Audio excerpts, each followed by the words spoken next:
வருஷத்தை நன்மையால் முடிசூட்டும் தெய்வமே, வற்றாத கிருபைகளால் என்னை என்றும் நடத்திடுமே.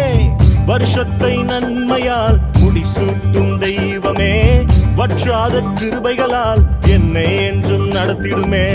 தடைபட்ட நன்மைகள் இந்த ஆண்டு நடந்திடுமே. அடைக்கப்பட்ட கதவுகள் எல்லாம் இந்த ஆண்டு திறந்திடுமே. தடைபட்ட நன்மைகள் இந்த ஆண்டு நடந்திடுமே. அடைக்கப்பட்ட கதவுகள் எல்லாம் இந்த ஆண்டு திறந்திடுமே. மகிமை மேல் மகிமை என்னை மறுரூபமாக்கும் மகிமை, மகிமை மேல் மகிமை என்னை மறுரூபமாக்கும் மகிமை. எந்த வாழ்வை மாற்றிடும் மாறாத உந்தன் மகிமை, எந்த வாழ்வை மாற்றிடும்